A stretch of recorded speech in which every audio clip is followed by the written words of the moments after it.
Se nos pide determinar si los siguientes son problemas de multiplicación o división. Ordene las preguntas en la categoría apropiada. Para A, Daphne paga $87 al mes durante 2 años para el servicio de Internet. ¿Cuánto pagó en total? Hay 12 meses en un año y, por lo tanto, hay 24 meses en 2 años. Pagó $87 24 veces durante los 2 años. Para determinar el total que pagó, multiplicamos 24 y 87.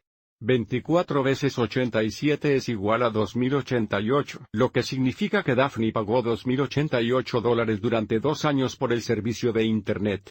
Ahora esta pregunta no nos pide que determinemos el producto, solo nos pide determinar si usamos multiplicación o división. Como usamos la multiplicación, ingresamos A en el cuadro de multiplicación. Para B, Irene compartió 32 dulces con 4 amigos. ¿Cuántos dulces recibió cada amigo?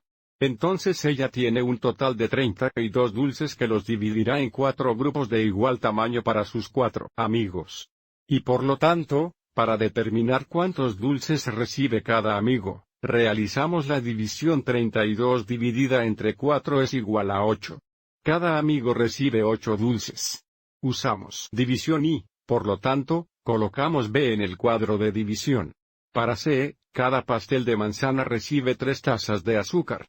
Si Sharon tiene 12 tazas de azúcar, ¿cuántos pasteles puede hornear? Debido a que cada pastel requiere 3 tazas de azúcar y ella tiene 12 tazas de azúcar, si determinamos cuántos 3 en 12, podemos determinar cuántos pasteles ella puede hornear. Para determinar cuántos 3 hay en 12, dividimos 12 entre 3. 12 divididos entre 3 iguales 4, lo que significa que Sharon puede hornear 4 pasteles. Usamos división y, por lo tanto, colocamos C y, por lo tanto, colocamos C en el cuadro de división. Para D, Roberta condujo 65 millas por hora durante 7 horas. ¿Qué tan lejos condujo ella? Bueno, su tasa es de 65 millas por hora o por 1 hora y condujo durante 7 horas. Y por lo tanto, 65 veces 7 nos darán qué tan lejos condujo.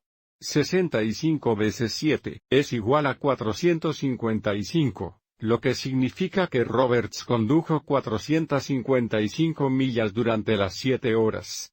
Usamos multiplicación, colocamos D en el cuadro de multiplicación. Para E, el avión de Rudy descendió 1638 metros en 7 minutos. ¿Cuántos pies hizo descender por minuto? Entonces, la velocidad dada es el descenso de 1638 metros por 7 minutos. Para representar el descenso, usaríamos negativo 1638 y. Por lo tanto, para determinar el descenso por minuto lo dividimos. Tendríamos un valor negativo de 1638 dividido entre 7, lo que equivale a un valor negativo de 234.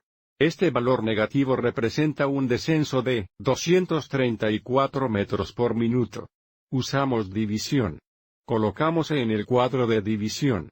Para F, Teresa compró 8 cajas de bombones, hay 18 piezas de chocolate por caja.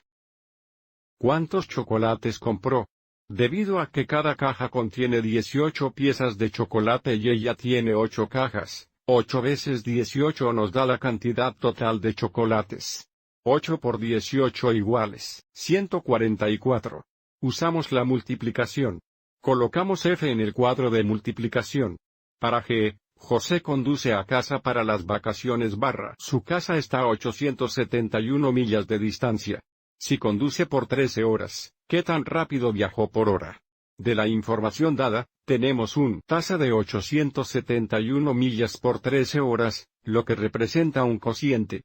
Entonces, si tenemos 871 y dividimos entre 13, esto nos dirá qué tan rápido viajó por hora. 871 dividido entre 13 es igual a 67. Este cociente nos dice que José condujo un promedio de 67 millas por hora. Realizamos la división, colocamos G en el cuadro de división. Y finalmente, 4 enrios, Laura nadó 17 vueltas. Cada vuelta fueron 50 metros. ¿Cuántos metros nadó? Nadó 50 metros 17 veces porque nadó 17 vueltas. 17 veces 50 nos dará la distancia total o los metros totales que ella nadó. 17 veces 50 es igual a 850. Ella nadó una distancia total de 850 metros.